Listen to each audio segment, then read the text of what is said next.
الرحمن الرحیم من عمل صالحا من ذکر او انثى وهو مؤمن فلنحيينه حياة طيبة ولنجزينهم اجرهم بأحسن ما كانوا يعملون۔ میں تھوڑا سا ٹائم آپ کا لوں گا، اس لیے ابھی میرے تک قرآن مجید نہیں پہنچا تھا کہ قاضی صاحب کا پیغام پہنچ گیا کہ دیگیں ٹھنڈی ہو رہی ہیں۔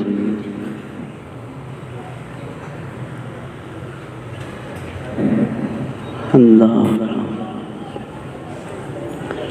میں نے سورہ نحل سے ایک آیت آپ کے سامنے تلاوت کی ہے، جس میں اللہ تبارک و تعالیٰ فرما رہے ہیں کہ مرد ہو یا عورت، جس نے اچھے کام کیے نا، ہم اسے بڑی پاکیزہ بڑی مبارک زندگی عطا فرمائے۔ اور یہ جو پاکیزہ اور مبارک زندگی ہے، یہ دنیا میں بھی ہے اور آخرت میں بھی ہے۔ اور پھر اللہ نے آگے آخرت کا پھر تذکرہ کیا کہ آخرت میں اس کا بہت بڑا اجر بھی ہے۔ اور اجر کس بات پہ ہے؟ ما کانوا یعملون، جو آپ دنیا میں عمل کرتے رہے۔ ہمارا یہاں پہ جو ایجنڈا ہوتا ہے، جو کام ہوتا ہے، کبھی درسوں کی بات ہو رہی ہے اور پروگراموں کی بات ہو رہی ہے۔ ساجد نفیس صاحب فرما رہے تھے کہ عبادت سمجھ کے کام کرنا چاہیے، تو بات تو اسی طرح ہی ہے کہ یہ عبادت سمجھ کے ہی کام ہونا چاہیے۔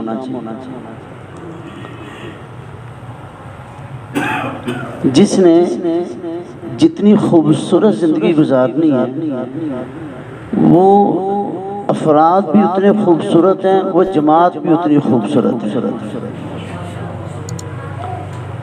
جماعتیں، افراد، گھر، مدارس، ادارے، یہ سارے کے سارے اپنے معمولات سے پہچانے جاتے ہیں۔ اقبال بڑا اپدیشک ہے، من باتوں میں موہ لیتا ہے۔ علامہ اقبال کہتا ہے اقبال بڑا اپدیشک ہے، من باتوں میں موہ لیتا ہے، گفتار کا غازی بن تو گیا، کردار کا غازی بن نہ سکا۔ تو ہمارے جو اعمال ہوتے ہیں نا، وہ لوگوں کو جوڑتے ہیں، لوگوں کے دلوں میں عقیدت پیدا ہوتی ہے۔ آپ دیکھیں، ہم صرف یہ سمجھتے ہیں کہ لوگ دیکھ رہے ہیں۔ ہم جہاں پڑھتے پڑھاتے کرتے ہیں، وہاں جنات بھی تو بڑے ہوتے ہیں، وہ بھی تو ایک مخلوق ہے، فرشتے بھی تو ایک مخلوق ہیں۔ اب میں آپ کے سامنے بیٹھا بڑی باتیں کروں، اعمال کی باتیں کروں، یہ جلوت ہے، جلوت میں بندہ بڑی خوبصورت باتیں کرتا ہے، اور میری خلوت اچھی نہ ہو، تو وہ جنات اور فرشتے میرے بارے میں کیا کہیں گے کہ یہ کیسا ہے، ابھی یہ کون سی باتیں کر رہا تھا اور ابھی یہ خلوت میں آیا تو اس کی خلوت کتنی گندی ہے۔ تو اعمال ایک ایسی چیز ہے، آپ جلوت میں کریں یا خلوت میں کریں، وہ دوسروں کے دلوں پہ اس کا اثر ہوتا ہے۔ ایک دفعہ حضرت مجدد علی افسانی رحمہ اللہ کے پاس ایک بندہ آیا، اس نے آ کے کہا حضرت میں نے سنا ہے کہ یا عزیزو کا فلاں وظیفہ یہ لوگ عامل لوگ کرتے ہیں تسخیر کے لیے، وہ وظیفہ اگر میں کروں تو لوگوں کے دلوں میں میری دھاک بیٹھ جائے گی، لوگ میری عزت کریں گے، مجھ سے پیار کریں گے۔ انہوں نے فرمایا میں تجھے ایک بڑا اچھا عمل نہ بتاؤں کہ لوگوں کے دلوں پہ اس کا بڑا اثر ہوگا اور لوگ تیری بڑی عزت کریں گے؟ انہوں نے فرمایا جی بتائیں۔ فرمایا اپنی خلوت اور اپنی جلوت ایک جیسی کر، پھر دیکھنا اللہ تیری عزت لوگوں کے دلوں میں کیسے بٹھا دیتی ہے۔ ہماری سوچ اچھی ہو، ہماری خلوت اچھی ہو، تو اللہ ہماری زبانوں میں بڑی تاثیر پیدا کرے، بہت بڑی تاثیر پیدا کرے۔ اب دیکھیں بہت بڑے حدیث کے امام ہیں، محمد بن سلمہ مسلمہ رضی اللہ رحمہ اللہ تعالی امام بخاری کے بھی استاد ہیں، امام ترمذی کے بھی استاد ہیں، امام ابو داؤد کے بھی استاد ہیں۔ یہ جا رہے تھے حدیث کا سبق پڑھا کے، تو انہیں جو اس علاقے کا بڑا گنڈا بڑا بدماش آدمی تھا، وہ شعبہ بن حجاج وہ آگے کھڑا ہو گیا اور اس نے کہا حضرت صاحب بڑی حدیثیں بیان کرتے ہیں آپ، ایک حدیث تو سنا دیں۔ تو حضرت محمد بن مسلمہ کعنبی نے فرمایا کہ بھئی حدیث سننی ہو تو وہاں میری درس میں تشریف لاؤ، وہاں میں آپ کو حدیث سناؤں گا۔ کہنے لگا حضرت ایسے تو میں نہیں جانا دوں گا، میں نے سن رکھا ہے لوگوں سے آپ کا حدیث میں بڑا نام ہے، کوئی حدیث سناؤ گے تو جاؤ گے۔ حضرت نے اسے فرمایا اذا لم تستحی فاصنع ما شئت، یہ حدیث ہے، جب حیا نہ ہو پھر جو مرضی کرتا پھر۔ اس کے دل پہ اس حدیث کا اتنا اثر ہوا کہ یہ بندہ امیر المؤمنین فی الحدیث جو ہے امام شعبہ، یہ وہ بنا۔ اس حدیث کے بعد سننے کے بعد جو بہت بڑا بدماش تھا، تو جب بندہ بڑا اچھا ہوتا ہے تو اس کی ایک ایک بات کبھی دل پہ اثر کر جاتی ہے اور ایسی اثر کرتی ہے کہ لوگوں کی زندگی بدل جاتی ہے۔ جو میرے احباب ہیں، جو میرے ساتھ زیادہ بیٹھتے ہیں، میں ایک بات بہت کثرت سے کہا کرتا ہوں۔ میرے استاد جی تھے استاد عبدالخالق صاحب رحمہ اللہ تعالی، اللہ ان کے درجات کو بلند فرمائے۔ آپ لوگوں نے مجھ سے یہ بات بار بار سنی ہوگی۔ ایک عالم تھے، وہ بھی اللہ اس کو پیارے ہو گیا، اللہ ان کے بھی درجات بلند فرمائے۔ وہ استاد جی کی مخالفت فرماتے تھے اور بلا وجہ۔ تو استاد جی کو میرے ساتھ بہت زیادہ پیار تھا، ایسی تھا۔ میں یہ بات فخر سے کہا کرتا ہوں، استاد عبدالخالق صاحب رحمہ اللہ کو میرے ساتھ اتنا پیار تھا کہ عبدالقاہر صاحب کے ایک چاچو ہیں، انہوں نے استادوں سے کہا نہیں آپ کو ظہیر صاحب سے نا فلاں سے زیادہ پیار ہے۔ تو استاد غصے میں آ گئے، فرمایا میرا پیار ہے کہ تیرا پیار ہے؟ منو پتہ ہے، منو ظہیر نال زیادہ پیار ہے۔ تو استاد یہ فرمایا کرتے تھے۔ تو میں نے استادوں سے کہا آپ نے ان مولوی صاحب کے پاس نہیں جانا، اگر استاد جی آپ ان کے پاس گئے تو میں نے آپ کے ساتھ بالکل نہیں بولنا۔ استاد مجھے فرماتے ہیں اچھا میں نہیں جاؤں۔ میں آ رہا تھا، میرے پاس سائیکل تھی، تو میں نے دیکھا استادوں کو، استاد ان سے نکل رہے تھے، تو میں پیچھے تھا، تو میں نے کہا بابا جی کتوں آئے؟ اندر یار انہوں نے ملن ہے۔ میں نے کہا آپ نے تو میرے ساتھ وعدہ کیا تھا۔ وعدہ کا تو میں نے آپ نے کہا تھا میں نہیں جاؤں گا، پھر آپ کیوں گئے آپ ان سے ملنے؟ استاد جی فرماتے ہیں یار ظہیر میں نے ایک بات کہتا ہوں، میرے دل میں ایک بات ہے۔ میں نے کہا جی۔ فرماتے ہیں میں کہتا ہوں یہ بندہ میری کیا بات ہے، میں کیا ہوں؟ یہ اللہ کی توحید تو بیان کرتا ہے نا، یہ میرے آگے اللہ کا قرآن ہے، اس جملے نے میری زندگی بدل دی۔ میرے ساتھ علماء کی طرف سے یا کہیں بھی کچھ بھی ہوا نا، میرے دل میں یہ دل بالکل صاف ستھرا ہے علماء کے بارے میں۔ میں کہتا ہوں یہ اللہ کی توحید تو بیان کرتے ہیں، یہ قرآن بیان کرتے ہیں، یہ بڑی شان والے ہیں۔ تو دیکھیں ایک جملے سے میں کہتا ہوں میرے استادوں نے میری زندگی بدل دی۔ میرے دل میں بالکل کسی کے بارے میں کینہ بغض وغیرہ نہیں ہوتا۔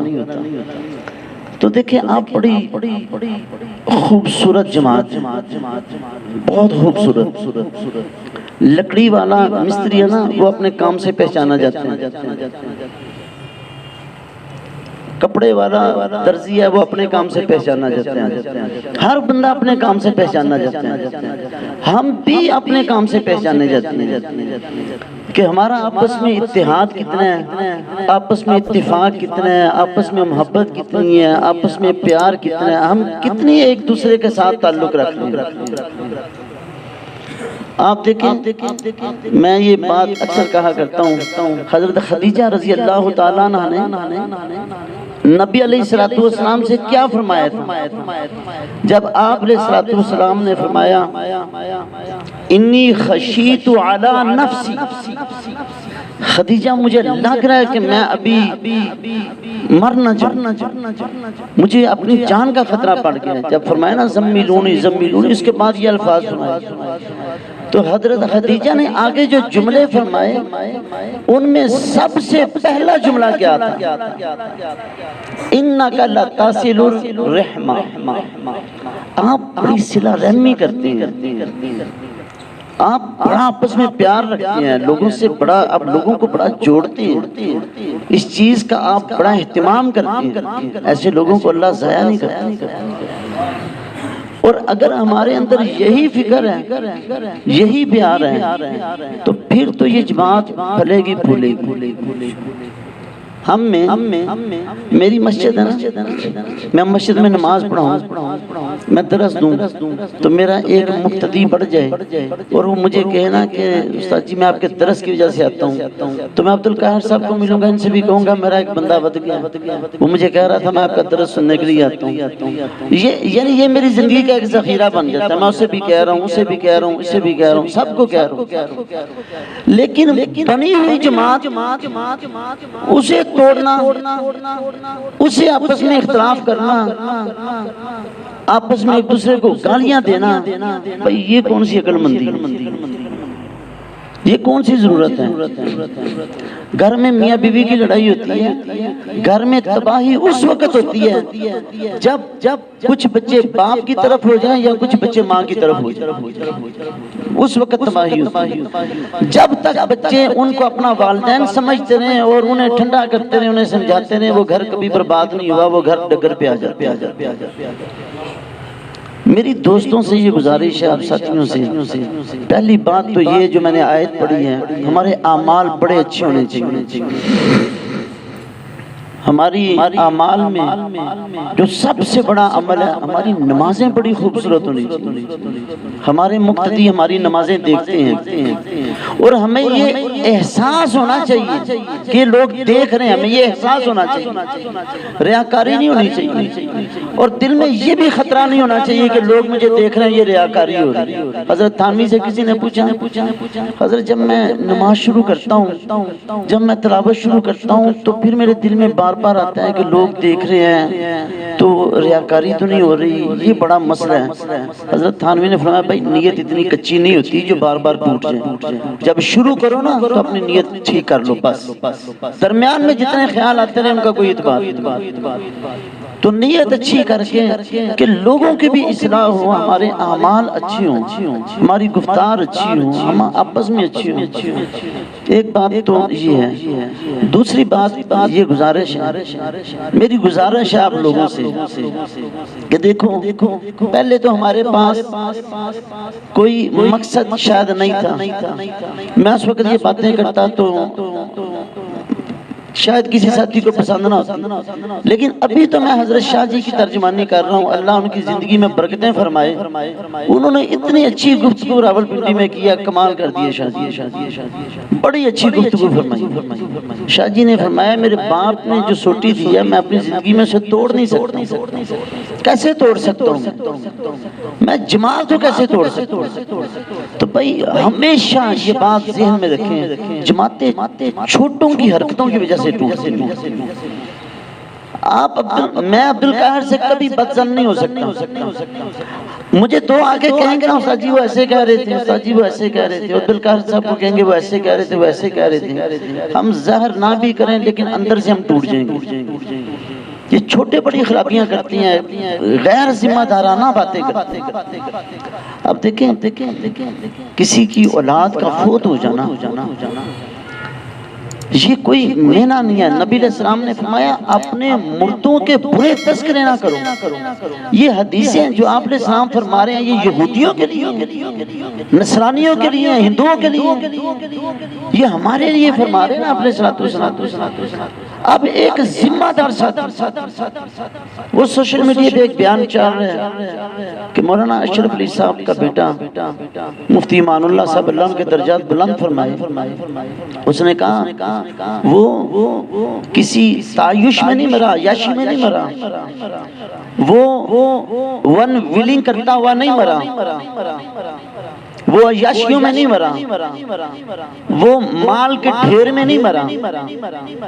یہ وہ کس چیز کا وہ اظہار کر. میں کہتا ہوں یہ سوشل میڈیا میں ایسی چیزیں آنا، یہ کرنا، یہ بہت بڑی خباثت. یہ مشرکین کا کام تھا. نبی کریم صلی اللہ علیہ وسلم کا بیٹا انتقال کر گیا تو انہوں نے اس بات کے، مشرکوں میں بھی یہ رواج نہیں تھا کہ کسی کی اولاد فوت ہو جائے وہ طنز کریں اس میں، ان میں بھی یہ رواج نہیں. لیکن نبی علیہ السلام سے اتنی قدورت تھی، اتنا بغض اور حسد تھا کہ اس وقت کہنے لگے کہ اب اس کی جڑ ختم ہو گئی تو اللہ نے سورہ کوثر نازل فرمایا. تو یہ جو بندہ کہہ رہا ہے یہ مفتی ایمان اللہ کی تعریف نہیں کر رہا، یہ مولانا اشرف علی کی تعریف نہیں کر رہا، یہ امیر صاحب کے بیٹے کو چوٹ لگا. اللہ اس کے درجات کو بلند کر. اب آپ دیکھیں اگر ان کے سامنے جب ایسی پوسٹ آئے گی تو وہ باپ ہے، اکلوتا اس کا بیٹا تھا، اس کے دل پہ کیا گزرے گی. ہم نے کون سا مارکا مار لیا ایسی باتوں سے. اپنے آپ کو بالکل ایک سیدھے راستے پہ لاؤں. ہم سب دوسروں کو سمجھاتے ہیں، ہم سب کہتے ہیں جماعت جماعت جماعت، چونٹے بناؤ، افراد کرو، یہ بہت بڑی ضرورت ہے، اس کا انکار نہیں ہے. لیکن اپنے آپ کو تو سیدھا کرو، اپنے اندر کو تو ہم سیدھا کریں، پھر دیکھیں انشاءاللہ تعالیٰ کتنی برکتیں ہوتی ہیں. پہلے جو ہمارے افراد تھے، حضرت شاہ جی تھے، شیخ القرآن تھے، قاضی شمس الدین صاحب رحمہ اللہ تعالیٰ، یہ سارے لوگ تھے.